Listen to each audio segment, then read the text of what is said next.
perfect marks doesn't mean you can rest on your laurels.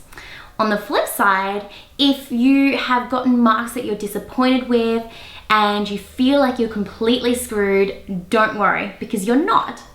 Today I'm going to be talking about how scaling works, and if you don't know who I am, I'm Lisa and this is obviously my channel, Lisa Study Guides. I have been an English tutor for 10 years now, so on this channel we talk all things about VCE English. Usually we talk about text specifically, just to really give you those finer details to help you in your SACs and for your exam as well. But today we're going to take a step back and talk about how scaling works. Scaling and study scores require really advanced mathematical models, and I'm going to be the first to admit that I have no idea how these mathematical models work, but I can give you a few general takeaways just so that you can keep your head above the waters during year 12. Disclaimer, this is just my understanding of the VCE system and is not designed to divulge exactly what VICA does.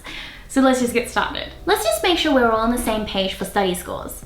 For Victorian students, your study scores rank you against all other Victorian students studying that particular subject. The study score is not a score out of 50. It is a ranking or relative position which shows a student's performance compared with all other students who took that study that year. A student with a study score of 30 is in the middle of the cohort or has performed better than about half of all students. A student with a study score of 40 has performed better than about 91% of all students who did that study. If you're interested in understanding more, you can watch my video, Everything You Need to Know About VCE. So, how do we get study scores? Your study score is the sum of adjusted SAC scores plus your exam score. Wait, what? Adjusted SAC scores? What's that? Don't freak out, let's take this slowly. Have you ever wondered how unfair it was that your friend actually got given their essay prompt a few days before a SAC? Or maybe you're the lucky student who was able to bring in an A4 page of notes into your SAC. There is inherent biases and unfairness in the system, purely because each school gets to decide the rules they set for their SACs. So, in order to even this out, VICA must use a way to level out every school on the same playing field. So, how do they do this? With external assessments. 1, your end of year exam, and 2, the GAT. Because everyone in your cohort studying the same subject would have taken these 2 tests, VICA can standardize and measure everyone on the same playing field. And yep, the GAT. I know how much everyone makes fun of the GAT each year, and frankly, I don't get why some schools just shrug off the GAT as something you don't need to care about without highlighting the importance for its students. It's funny because every year my GAT videos make part of the most viewed videos because so many students just have no idea what you're supposed to do. If you're interested in understanding exactly how the GAT affects your score, I'll link it up above. I'll also link you to my How to Ace the GAT video. And to promise you, with only a short 10-minute video, you'll smash the GAT. To give you proof, I went from getting a 30 in English in year 11 for the GAT to a 46 in year 12.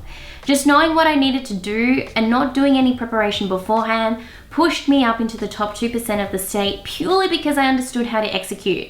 But enough of that, let's talk about the other external assessment, your exam. Let's zoom in a little further.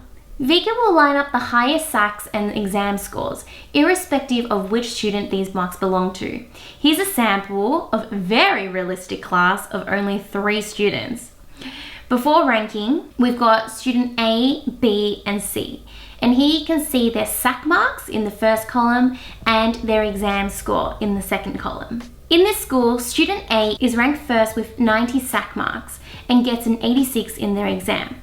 Because student 1 was also ranked first in the exam, so no one else did better than her, but dipped down to an 86 score, the school's SAC marks will be adjusted downwards because it appears that the school was too lax in their marking of the students. Her final adjusted SAC mark will be 86. The reverse is also true.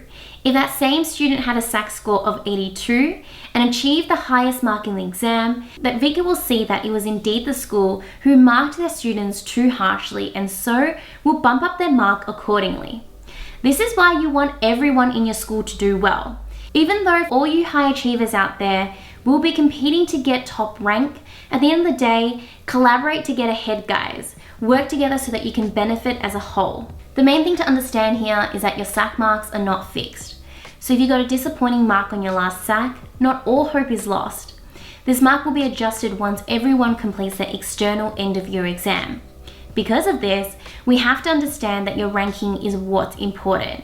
Where you are ranked in your school will determine the adjusted SAC score you will receive. So going back to our original example, recall, student A achieved a 90 SAC score and an 86 exam score. The 86 then also becomes her adjusted SAC score. Student B, who is ranked 2, will have their SAC score adjusted to the second ranked exam score, and so on. Remember though, that this calculation is still only for your adjusted SAC score. Your study score is still the sum of adjusted SAC scores plus your exam score. It is still your individual exam score that contributes to your final study score, which means that you can't just leech off other students and hope that they've been working hard throughout the entire year, and then you can come out at the very end and bust them just by getting the top exam mark. To summarize, this is the reason why getting perfect marks the entire year won't necessarily get you or guarantee you a 50 study score. And it's also the same if you feel like you've been a disappointment to yourself and you haven't gotten the marks you've desired. Don't stress. Your marks are not fixed. The important thing to take away here is that you still need to try your best throughout the entire year and in your exam. You may get ranked, pretty high, but you may get ranked lower than you want.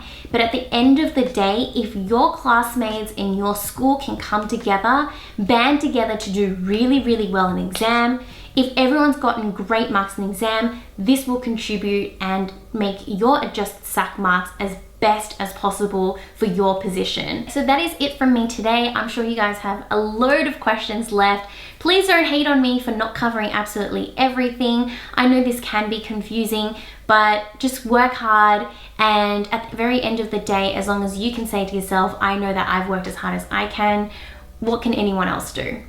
So if you have enjoyed this video, I do have a mailing list you can sign up to just in the description box below. Basically, every single week I send out new information to you, whether it's updates about blogs or videos I've just released for VC English and other English subjects, or if it's the latest information about VC that you need to be updated on, or if there's any materials out there that I think are going to be helpful for you. I'm always here to support you. So yeah, I hope you guys have a great week, and I'll see you next time. Bye.